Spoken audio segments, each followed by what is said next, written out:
Vamos então abrir as nossas Bíblias no livro de Romanos. Romanos, capítulo 1. Vamos ler dos versos 1 a 17. E esta manhã nós vamos fazer então olhar para os versos 16 e 17.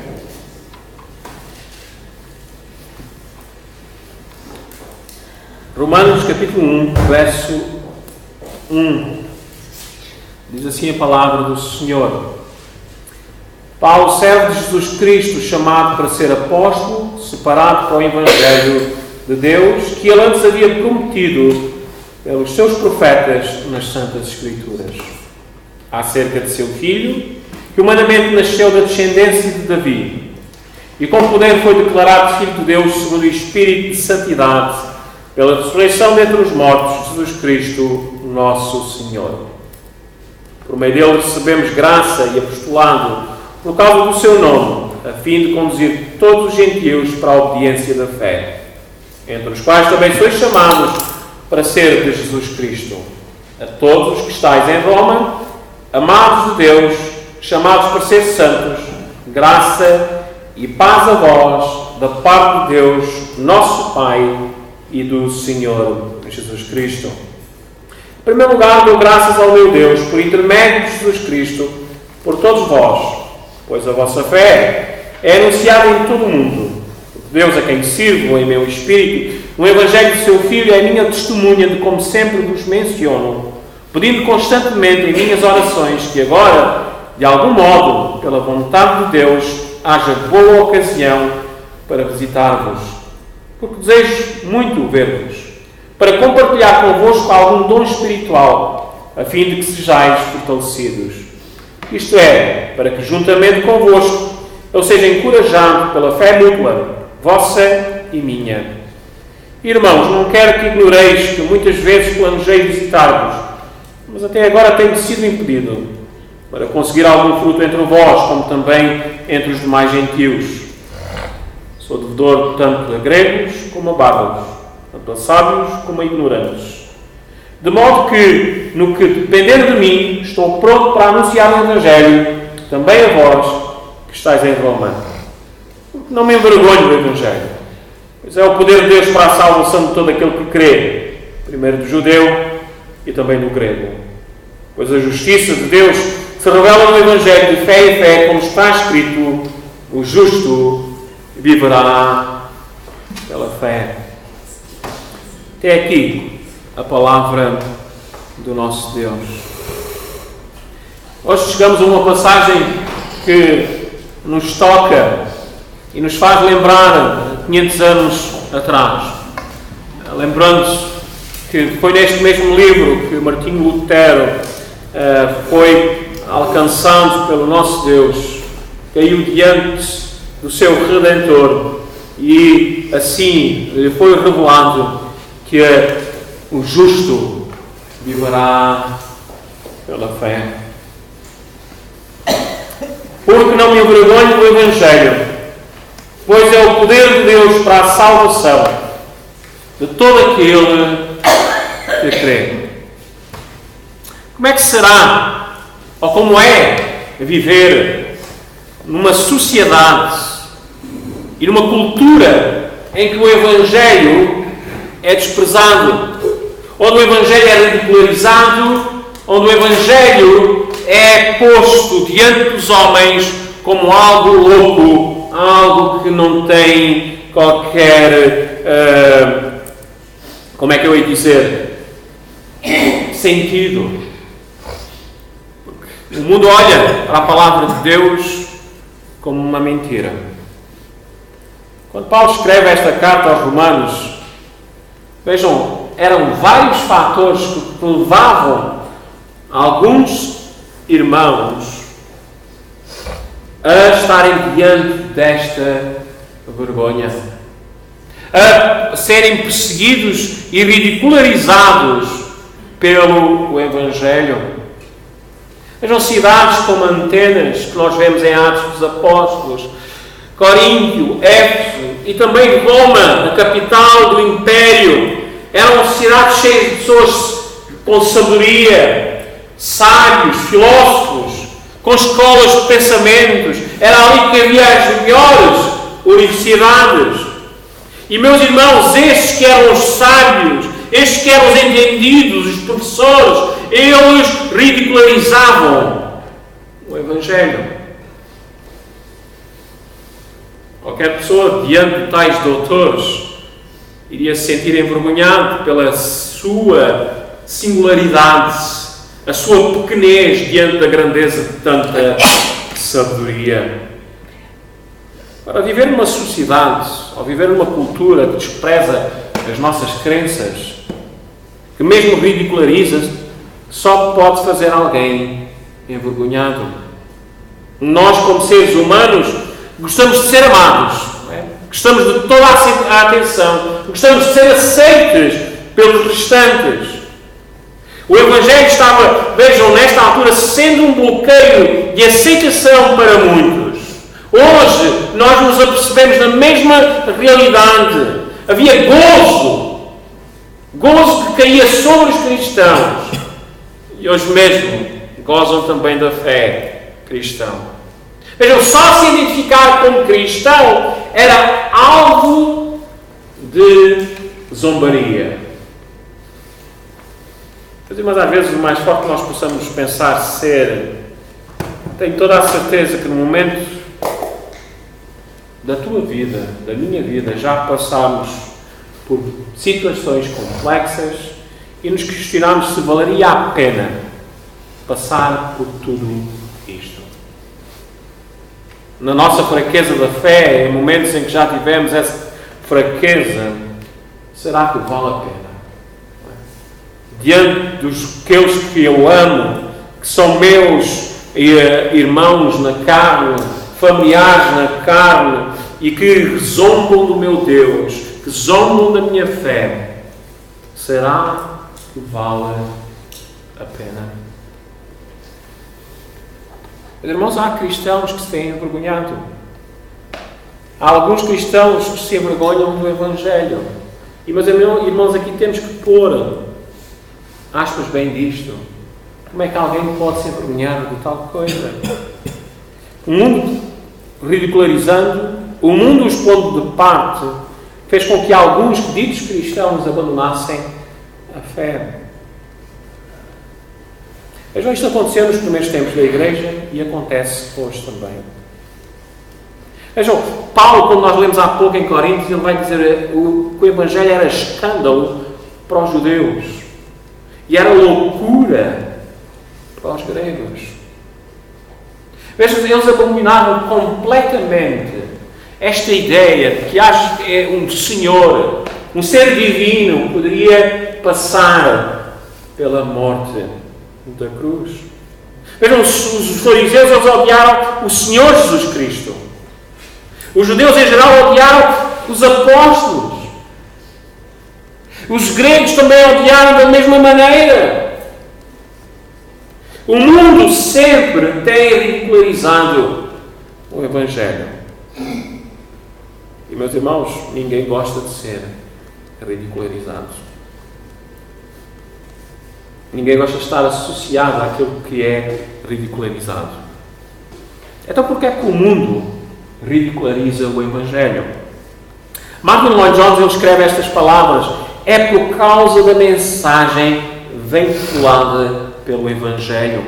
Vejam, o Evangelho proclama, o pregador do Evangelho deve proclamar a alguém que nasceu na mais baixa pobreza, nasceu num estábulo, onde não havia quarto na hospedaria, criado numa pequena aldeia, treinado como carpinteiro. É esse Evangelho que nós pregamos. É esse que expomos ao mundo, aquele que foi crucificado em aparente fraqueza, tendo feito exaltas reivindicações contra si próprio, é tomado pelo maior desamparo, diz Martin Lloyd-Jones. Cravado no madeiro, morre enquanto a turma zomba dele, o ridiculariza dizendo: aos outros salvou, salve-se a si mesmo, se este é o Cristo, o escolhido de Deus. Meus irmãos, é isto que nós proclamamos. É isto que é o Evangelho. Nós já falámos disso, e quando Paulo começa a apresentar que ele foi separado para o Evangelho de Deus, aquele que foi prometido que antes havia sido prometido pelos seus profetas nas Santas Escrituras, e que é acerca de quem? De seu Filho. O Evangelho é Jesus Cristo. E é interessante que ao longo desta Epístola aos Romanos, Paulo vai dizer o seguinte: vale tudo no mundo estar ao lado do Evangelho de Cristo. E é isso mesmo que nós iremos ver esta manhã. Porque é que não devemos ter vergonha do Evangelho de Cristo? Vejam, porque não me envergonho do Evangelho? E ele dá logo aqui uma resposta cabal. Pois é o poder de Deus. Agora, o que é que Paulo queria dizer com isto? Vejam, o que é que nós vemos na sociedade romana? Vemos um César, imperialista, senhor de todo o mundo. Ele se julgava rei. Ele se julgava o próprio Deus. Era exaltado entre os seus. Eles se exaltavam pelas suas conquistas. Era um império poderoso. Era um império com grandes filósofos, com grandes pensamentos. Vejam, eles sentiam-se reis da sabedoria. Mas, meus irmãos, o Evangelho não se gloria no intelecto. Mas lembrem-se, Deus utilizou a loucura deste mundo para enganar os sábios. E a loucura é o Evangelho. O Evangelho que Paulo prega, diz ele, é superior a qualquer conquista humana, a qualquer poder humano ou sabedoria. A mensagem do homem é simples informação diante do Evangelho de Deus. Seja lá aquilo que o homem possa vir a descobrir e expressar com as suas palavras, seja lá os grandes feitos que eles possam fazer, diante do Evangelho, tudo aquilo que o homem faz é loucura, é fraqueza. Diz Paulo antes que a fraqueza de Deus é maior do que qualquer coisa grande do homem. Meus irmãos, aqui a mensagem do Evangelho é-nos dito o seguinte: é o poder de Deus. O poder do Deus Altíssimo. O apóstolo Paulo nos diz o que é o Evangelho. Mais à frente, lá na carta a 1 Coríntios, capítulo 15, ele faz este resumo dos versos 1 a 4. Irmãos, lembro-vos do Evangelho que vos anunciei, o qual também recebeste, no qual estáis firmes. Por meio dele sois salvos, se retiveres com firmeza a mensagem tal como a anunciei a vós, a não ser que tenhais crido inutilmente. E depois então ele apresenta aqui o Evangelho que primeiro vos entreguei, o que também recebi. Cristo morreu pelos nossos pecados segundo as Escrituras e foi sepultado e ressuscitou ao terceiro dia segundo as Escrituras. Este é o Evangelho. Este é o Evangelho pregado. E é triste dizermos que é um Evangelho que é pregado em poucas igrejas. Há muitas igrejas ditas cristãs que não pregam este Evangelho. Mas o Evangelho fala que Cristo, aquele que é o Senhor, o Criador de todas as coisas, Ele se humilhou e morreu pelos nossos pecados, segundo as Escrituras. Que Ele foi sepultado e que ressuscitou ao terceiro dia, segundo as Escrituras. Meus irmãos, o Evangelho são boas novas. Mas é algo que é particular. Às vezes as pessoas olham para o Evangelho como aquilo que vai mudar a minha vida em termos de saúde, em termos de dinheiro, em termos de prosperidade. Isso é o Evangelho. E é isso que muitos hoje pregam, pondo Cristo como alguém que veio para nos dar tudo aquilo que nós desejamos, aquilo que o nosso coração anseia. Lembrem-se que a palavra de Deus nos ensina que nós devemos ter cuidado com o nosso coração. Muitas pessoas confundem o Evangelho com histórias sobre o que Deus tem feito ou pode fazer em suas vidas.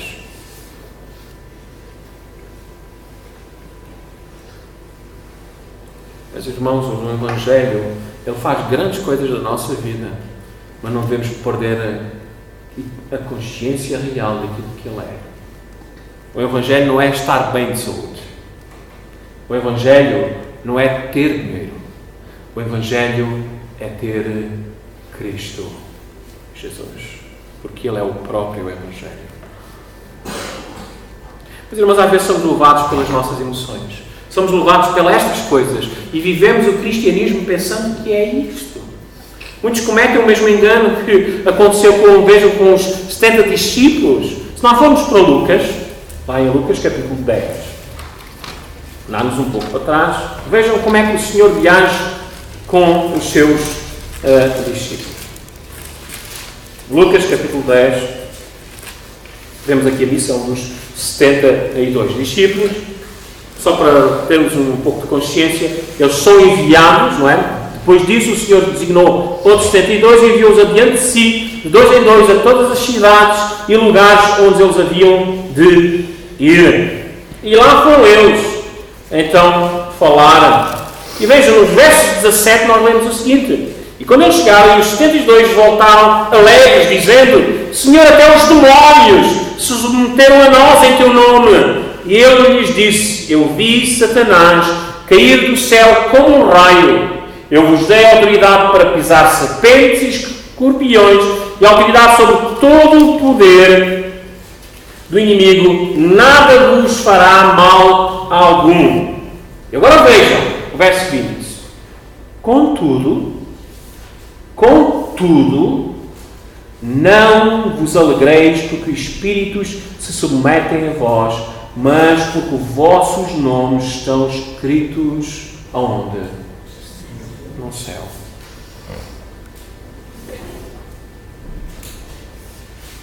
Mas, irmãos, de maneira diferente em relação a muitos religiosos que falsamente reivindicam que eles podem realizar milagres divinos, aqui havia 70 homens que podiam verdadeiramente realizar milagres divinos. Deus estava fazendo coisas maravilhosas nas suas vidas. Eles tinham domínio até mesmo sobre os demónios. Mas vejam o que é que o Senhor Jesus Cristo diz: não vos alegreis nisso. Não vos alegreis nisso. Não é isso a nossa alegria. Meus irmãos, Deus pode nos dar mais saúde. Deus pode nos dar mais dinheiro. Uma condição financeira melhor. Mais bem-estar. Mas essa não é a nossa alegria. Vejam, Cristo lhes deu um mandamento direto e explícito para não se alegrarem em suas próprias experiências. Meus irmãos, e são estas experiências que algumas pessoas hoje promovem como o Evangelho de poder, o Evangelho de cura. Meus irmãos, eles focaram-se, estes discípulos, eles focaram nas suas próprias experiências, ao invés de se focarem naquilo que Deus tinha feito em sua vida. A eternidade que lhes foi dada em Cristo Jesus. Então Cristo diz: alegrem-se nisto. Mas o Evangelho não se centra em nossas experiências, mas sim no que Deus fez em nós. Ele nos salvou.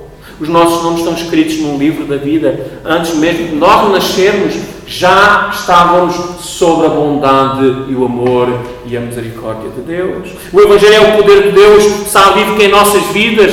Antes mesmo de o conhecermos, já éramos contados como seus. E é isso que nós devemos nos alegrar. As outras coisas podem acontecer, mas não é isso que nos faz mover. A nossa fé não está nas coisas, a nossa fé está em Cristo Jesus. O Evangelho transforma pessoas, que os discípulos eles deveriam se alegrar pelo que Deus fez e não pelas suas experiências. Devemos pregar a Deus, a sua obra redentora. Devemos falar o que Paulo escreve em 1 Coríntios 15, como eu já vos disse. É isso que nós devemos falar. não devemos tentar ir aos homens com uma mensagem nova, ou de simular a mensagem, ou de criar a mensagem. Porque é-nos dito aqui que o Evangelho é o quê? É o poder de Deus. É algo que vai para além das nossas capacidades. É o poder de alguém que é divino. Não tem nada a ver connosco. É o poder daquele que criou os céus e a terra. É o poder daquele que tem em si próprio todo o esplendor, toda a glória. Então, jamais deixemos de pregar o Evangelho. De falar que Deus salva pecadores. Que nós somos pecadores. Lembrem-se, a fé vem pelo ouvir. E o ouvir, o quê? A palavra de Deus. Não é um testemunho de alguém. Não é?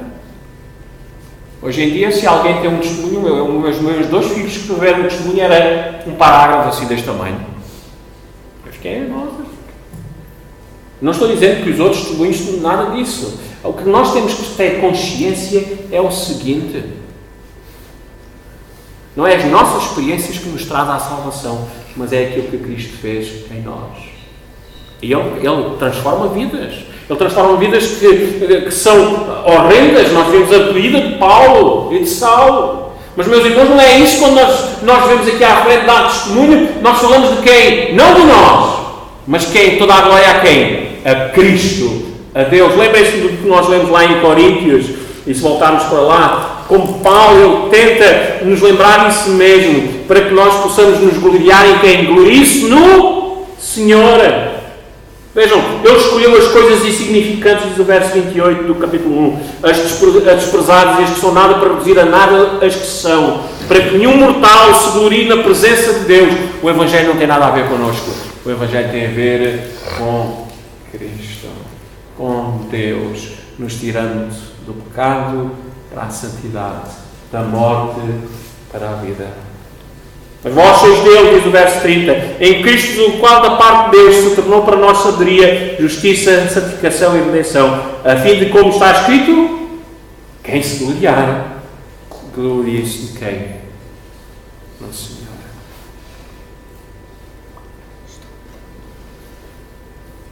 De sorte que a fé é pelo ouvir, e o ouvir pela palavra de Deus. É a pregação da palavra divina. E esse é o meio que o Senhor usa para dar vida aos mortos, àqueles que estão mortos em delitos e pecados. É o poder de Deus, é a sua palavra que faz abrir os olhos aos cegos espirituais, que revela ao pecador a glória de Cristo, a grandeza do nosso Salvador. Especialmente, como nós temos visto, as boas novas, o Evangelho, é considerado por muitas pessoas como loucura, como escândalo. E vejam, como nós vemos lá em Coríntios, o homem natural ele não compreende. Nem quer admitir o facto de estar totalmente perdido.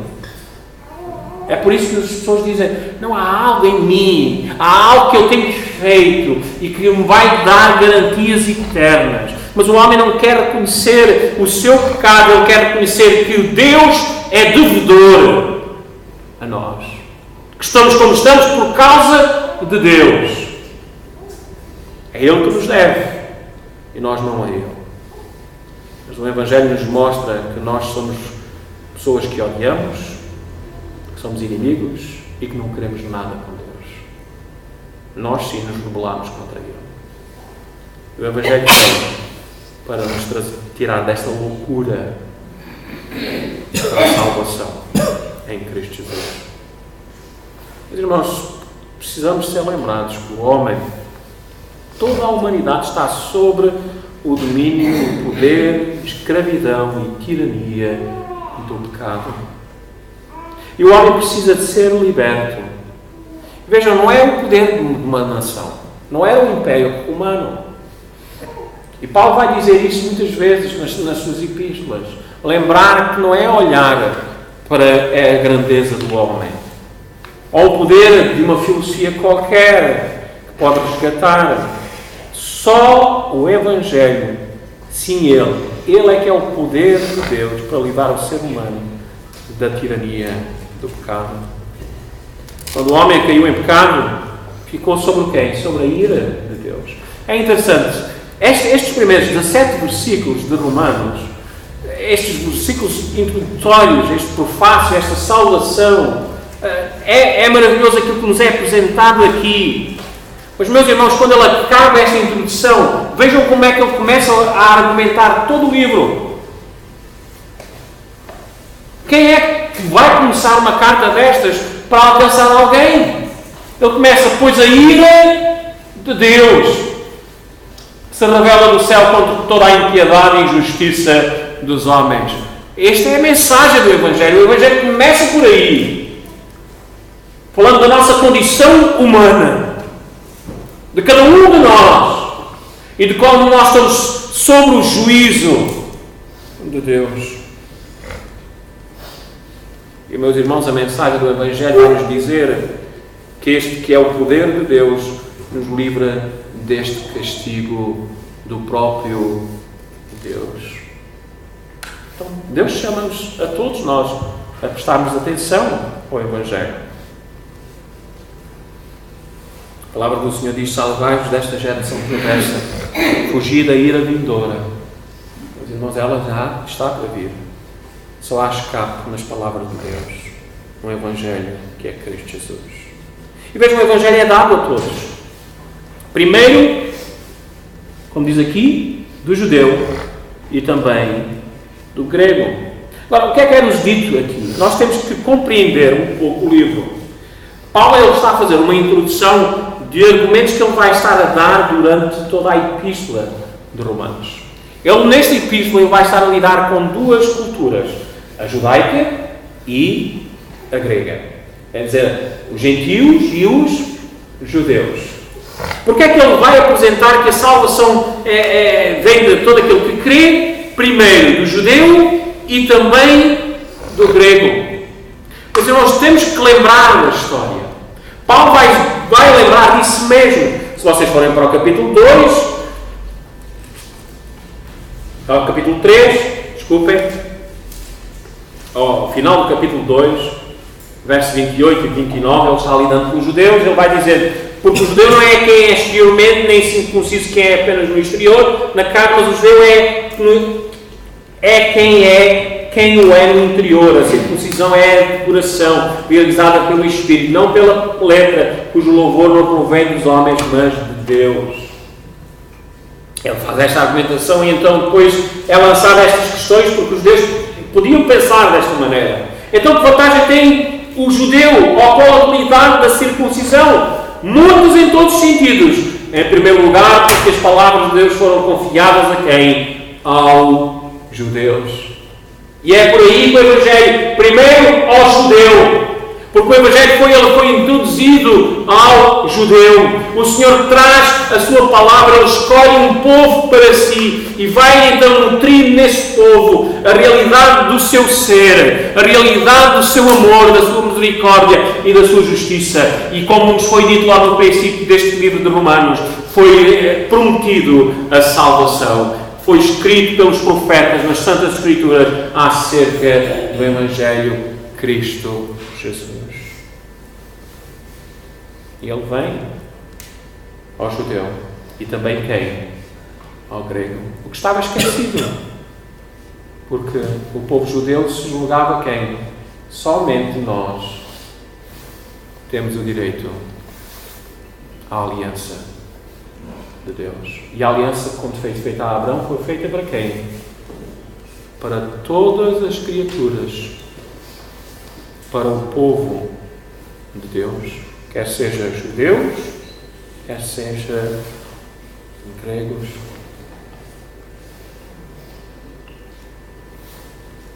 Iremos ver como eles precisam do Evangelho.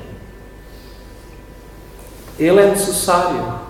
Eu não me envergonho do Evangelho, é o poder de Deus para a salvação de todo aquele que crê, primeiro do judeu e também do grego. E verso 17 então: pois a justiça de Deus se revela no Evangelho de fé em fé, como está escrito, o justo viverá pela fé.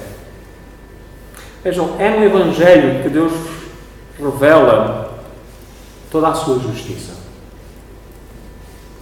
Nós nunca poderíamos por nós mesmos, com as nossas obras e méritos, alcançar a justiça requerida pelo Altíssimo. Paulo vai falar disso um pouco mais à frente. Vejam, não há um justo nem um sequer, não há quem entenda, não há quem busque, todos se desviaram, juntos se tornarem úteis, não há quem faça o bem, nenhum sequer. Onde é que estão atos de justiça em nós? O profeta Isaías diz que aquilo que nós fazemos de bom cheira mal para Deus. São como trapos de imundície, porque fazemos para nós, para a nossa própria glória. Senhor, eu fiz, eu mereço. E vejam, o Senhor traz o Evangelho para que nós não possamos nos gloriar, mas possamos nos gloriar em quem? Em Cristo Jesus. Toda a glória, toda a honra para aquele que nos salva. Então o Evangelho vai-nos falar sobre a justiça de Deus. Vai-nos dizer que nós estávamos perdidos, sem esperança. E então esta mensagem, que são boas novas, ela vai e ela declara-nos que em Cristo Jesus nós somos revestidos da sua justiça, da sua santidade. Ela nos declara-nos que nós somos inúteis, vãos, nos quais não há mérito algum em nós, mas só em Cristo. Ela nos aponta para a cruz. O Evangelho nos aponta para esta obra expiatória na cruz do Calvário. E nos faz cair diante do Senhor. Fé, não obras, mas fé em Cristo. O justo viverá pela fé. Justiça é essa que nos é dada por Deus através do seu Filho Jesus Cristo. E nós vamos ver todas estas coisas. Assim, é de fé em fé que nós vivemos diante de Deus. Uma fé que deve crescer gradualmente. Nós já falámos disso. Vejam que os irmãos em Roma eram conhecidos pela sua fé. Verso 8. Em primeiro lugar, dou graças ao meu Deus por intermédio de Jesus Cristo, por todos vós, pois a vossa fé é iniciada em todo o mundo. Mas Paulo, ele quer estar junto com eles para compartilhar com eles algum dom espiritual, diz ele no verso 11, a fim de que sejais fortalecidos, para que eles possam crescer ainda mais, se fortalecer mais. Isto é, para que juntamente convosco eu seja encorajado pela fé em luta vossa e minha. Esta fé que entra em nós e que deve crescer.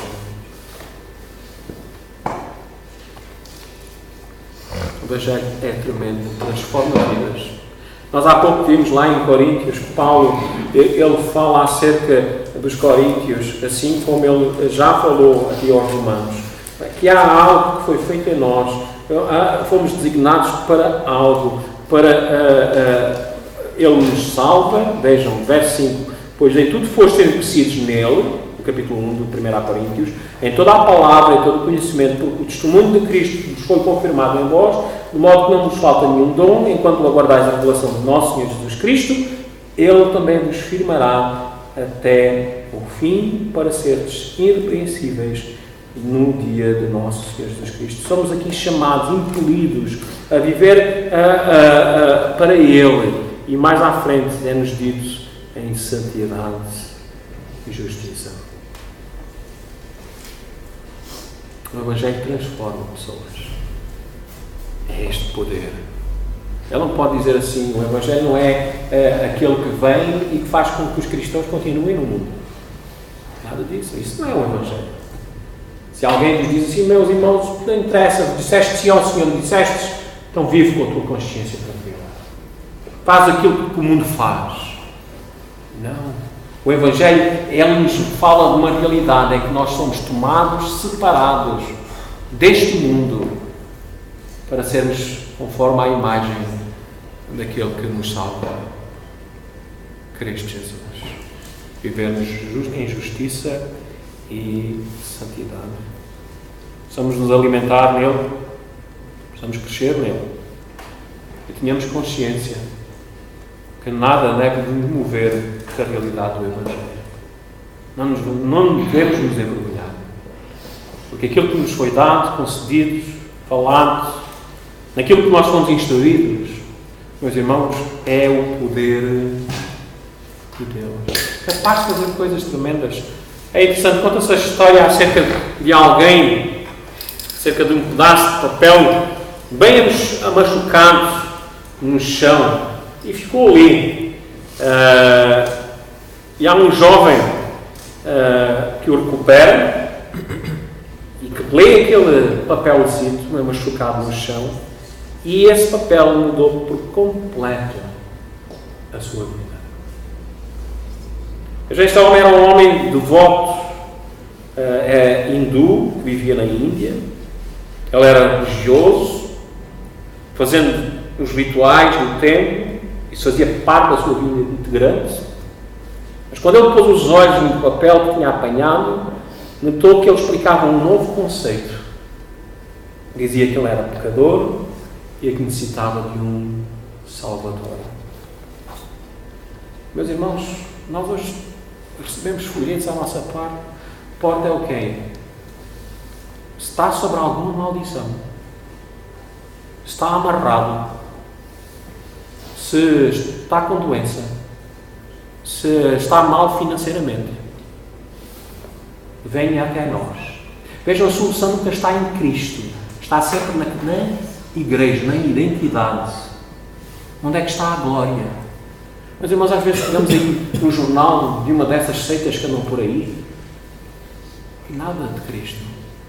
É só glória a si própria. Ou como um pouco do Evangelho mudar a vida por completo. Agarremos a ele. É falar deste homem que ele caiu aos pés do Senhor Jesus Cristo. Veja, um folheto minúsculo. Foi uma semente poderosa e alcançou tanto. Este homem tornou-se um pregador, levou as boas novas do Evangelho a áreas da Índia, a áreas onde é que nunca tinha sido falado. Mais tarde, 2 dos seus filhos tornaram-se missionários, levando as boas novas do Evangelho a novas cidades, com o resultado de 22 igrejas foram iniciadas e milhares de pessoas ouviram a mensagem de Deus acerca da liberdade que há em Cristo Jesus. É coisa poderosa aquilo que nós temos nas nossas mãos. Jamais possamos pôr de lado. Quando Paulo disse aos romanos que não se envergonha do Evangelho, é porque o Evangelho que ele prega vem do alto. Mas o Senhor Jesus Cristo dizia: eu vim de onde? De cima. E o Evangelho é cristocêntrico. Não está centrado nos nossos feitos, naquilo que nós fazemos, mas centrado somente em Cristo. O Evangelho não envergonha nem decepciona ninguém. Os 4 fundamentos do Evangelho: a pessoa de Cristo, o seu nascimento, a sua morte, a sua ressurreição e a sua volta. Ele virá. Meus irmãos, fugir desta realidade é repetir o erro que aconteceu com a igreja, com alguns na Galácia. Paulo vai chamar, ele diz: admiro que tão depressa, não é? Passaram daquele que vos chamou da graça de Cristo para o outro quem? O Evangelho. Vejam, ele vai utilizar o mesmo termo, Evangelhos. Evangelho quer dizer boas novas. E o que ele está a chamar a atenção é que há... Como é que ele pode dizer? Não existe 2 Evangelhos. Porque é que ele diz que passaram para o outro Evangelho? O que ele nos está a despertar e chamar a atenção é que há pessoas que falam, que divulgam uma mensagem dissimulada, que apresentam como boas novas, mas não são boas novas. O Paulo diz que são coisa maldita, anátema. Então devemos atentar para a palavra do Senhor. Como é que a igreja que hoje impera este país não põe sobre o seu púlpito a Bíblia? Está fazendo aquilo que fez durante todos estes séculos, desviando as pessoas das Escrituras, e se agarraram a mitos e a tradições que não são da palavra de Deus. E o povo prefere a mentira do que a verdade. Porquê? Porque isso é o que o nosso coração sempre faz. Seguimos os nossos desejos. Meus irmãos, o Evangelho nos derruba. Vamos para João capítulo 3. E vejam como ele nos derruba. E às vezes esquecemos desta parte do Evangelho. Em João capítulo 3. Depois de uma conversa tão aberta com Nicodemos, falando a este homem religioso, como ele precisava de nascer de novo. No verso 16 temos esta declaração. Este é um versículo-chave, não é? Para mostrarmos o que é o Evangelho. Mas a pena disto tudo é que as pessoas olham para este versículo e esquecem-se do resto do contexto. E o que vem a seguir faz parte do Evangelho, da mensagem do Evangelho. Verso 16 diz: porque Deus amou tanto o mundo que deu o seu Filho unigênito para todo aquele que nele crê, não pereça, mas tenha quem? A vida eterna. Este o Evangelho aponta para Cristo Jesus, aponta-nos que nele nós temos vida, jamais morreremos. O Senhor vai dizer isso mesmo a Marta, não é? No capítulo 11, fiquem lá com o dedo no capítulo 3, ele vai dizer estas palavras a Marta. Capítulo 11, verso 25: eu sou a ressurreição e a vida, quem crê em mim, mesmo que morra, viverá. E todo aquele que vive e crê em mim, jamais morrerá. O Evangelho nos traz isso mesmo. Essa é a mensagem do Evangelho. Ela nos traz a realidade de salvação numa condição em que nós estamos diante de Deus. E vejam, Cristo Jesus diz o verso 17 de João 3: pois Deus enviou o seu Filho ao mundo não para que julgasse o mundo, mas para que o mundo fosse salvo por meio dele. Aqui as pessoas pensam que julgar tem a ver, ele não veio para apontar os erros das pessoas. Ele diz: mesmo que Escritura vai e não faças mais. Não é? E a sua palavra, ele sempre falou do que é certo e do que é errado. Mas vejam, ele não veio neste dia para quê? Para condenar o mundo. Isso virá na sua segunda vinda, para julgar o mundo. Mas ele veio para que o mundo fosse salvo por meio dele. E agora continua o Evangelho. Tudo isto é Evangelho. Quem nele crê não é condenado. E o Evangelho também diz: mas quem não crê já está condenado, pois não crê no nome do Filho unigênito de Deus. Meus irmãos, o Evangelho é tão poderoso como ele é esta espada de dois gumes. Ela fere. Ela traz-nos à consciência daquilo que nós somos diante de Deus. Faz-nos cair, faz-nos estar amargurados, faz-nos estar abatidos. Mas, meus irmãos, só nos faz também e faz-nos somente uma coisa: aproximar-nos de Deus.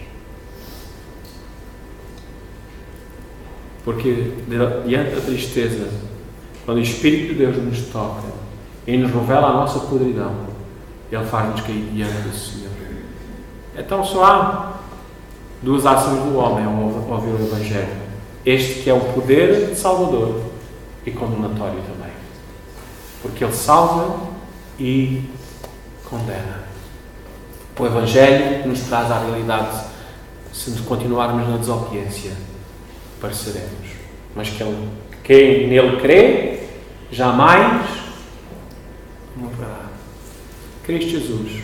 Não um grupo, igreja evangélica, ou outra organização qualquer. Quando se apresentam, nós fazemos.